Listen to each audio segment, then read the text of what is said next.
Lah, nah di video kali ini saya akan menjelaskan sub materi yang ada di kelas 7 semester 2. Nah, materinya itu tentang potensi dan persebaran sumber daya alam yang ada di Indonesia. Sebelum itu, kita harus mengenal apa saja sih indikator yang harus dicapai dalam pembelajaran ini. Nah, yang pertama itu bagaimana cara mengidentifikasi potensi sumber daya alam yang ada di Indonesia. Yang kedua, bagaimana sih cara mengidentifikasi persebaran sumber daya alam yang ada di Indonesia. Nah, teman-teman, kalau mendengar kata sumber daya alam nih, pasti teman-teman berpikir nih tentang tambang, air, hutan, bukan? Nah, untuk lebih jelasnya lagi, di sini saya akan menjelaskan lebih detail lagi tentang potensi dan persebaran sumber daya alam yang ada di Indonesia. Yang pertama itu potensi sumber daya udara. Nah, manusia dan hewan itu membutuhkan udara untuk hidup, sedangkan tumbuhan membutuhkan fotosintesis.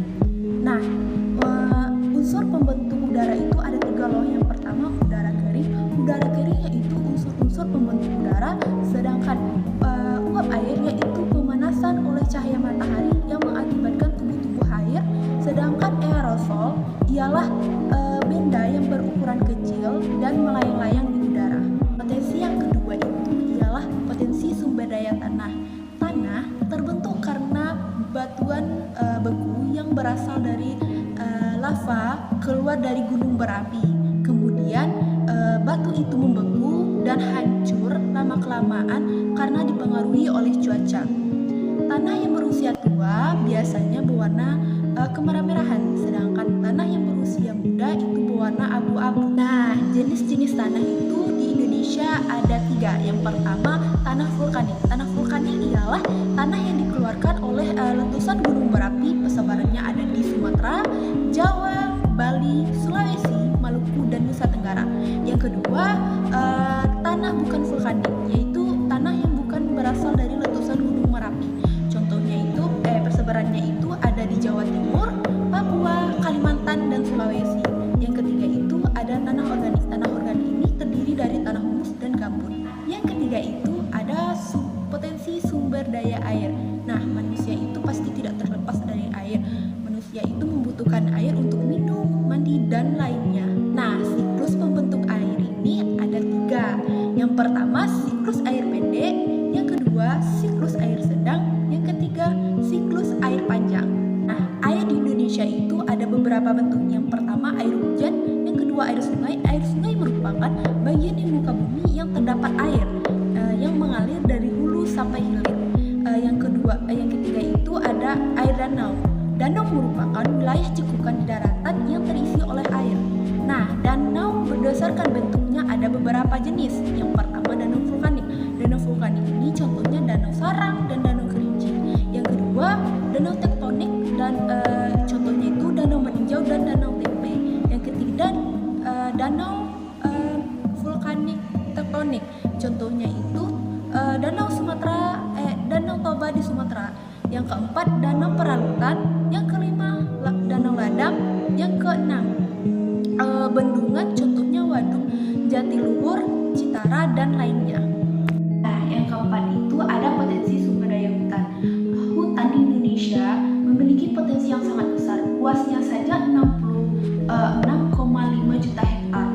Luas hutan yang terbesar tersebut banyak dijumpai di Papua, Kalimantan, Sulawesi, dan Sumatera. Hutan Indonesia menyimpan berbagai keragaman, baik itu flora maupun fauna. Setidaknya di Indonesia terdapat 4.000 jenis kayu yang terdiri dari 267 jenis, diantaranya kayu yang memiliki ekonomi yang sangat tinggi, seperti kayu keruing dan meranti itu berasal dari Papua, Sulawesi, dan Kalimantan. Sedangkan kayu jati yang dihasilkan dari Jawa Tengah, rotan dihasilkan dari Kalimantan, Sumatera Utara, dan Sumatera Barat. Kayu cendana banyak dihasilkan di Nusa Tenggara Timur, dan kayu rasa mala dan akasia banyak dihasilkan di Jawa Barat. Kelima itu ada potensi sumber daya tambang. Nah, kalau teman-teman nih mendengar kata-kata tambang, pasti teman-teman berpikir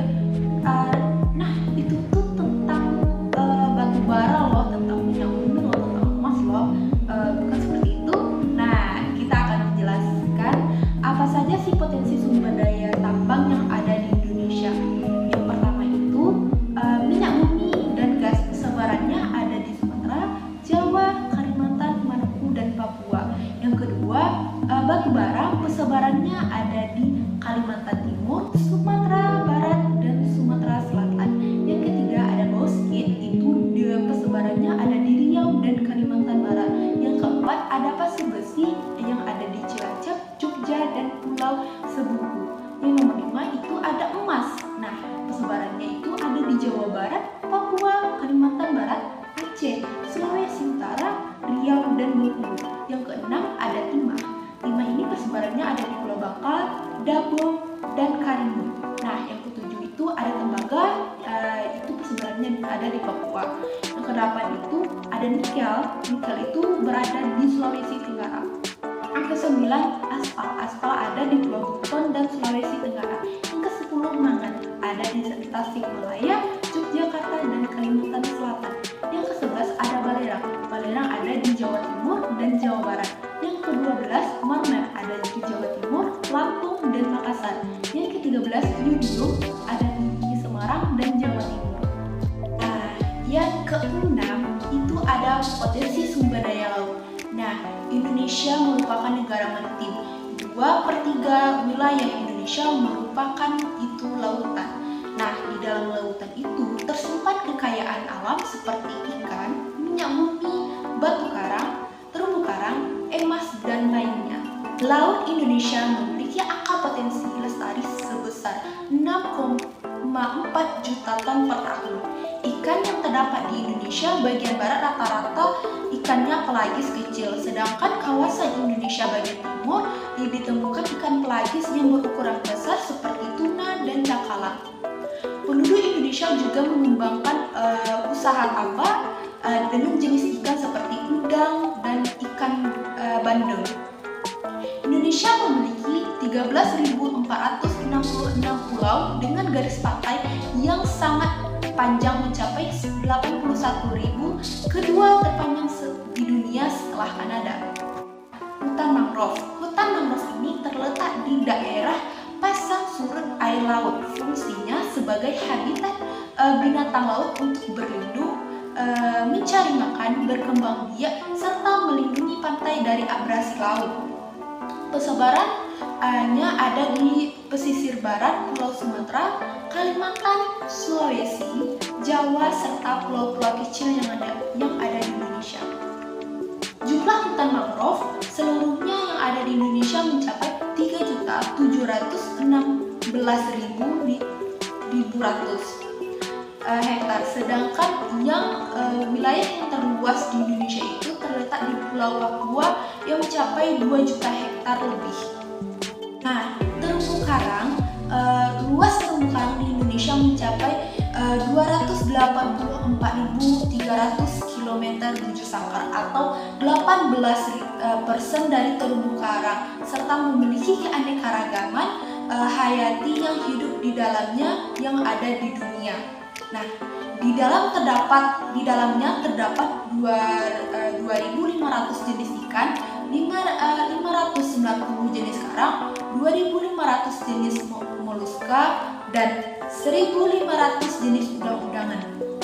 Terumbu karang banyak ditemukan di bagian tengah Indonesia seperti Sulawesi, Bali, Lombok, dan Papua. Nah, dari penjelasan di atas dapat kita simpulkan bahwa Indonesia memiliki keragaman hayati, keragaman alam yang sangat melimpah, mulai dari potensi sumber daya udara, tanah, air, tambang, hutan, laut. Oleh karena itu, kita sebagai penerus generasi harus dapat melestarikannya dan dapat menjaga sumber daya alam tersebut supaya generasi penerusnya dapat merasakan apa yang kita rasakan. Nah, sekian dari penjelasan saya. Jika terdapat kesalahan dalam pengucapan, saya mohon maaf. Sekian dari saya. Wassalamualaikum warahmatullahi wabarakatuh.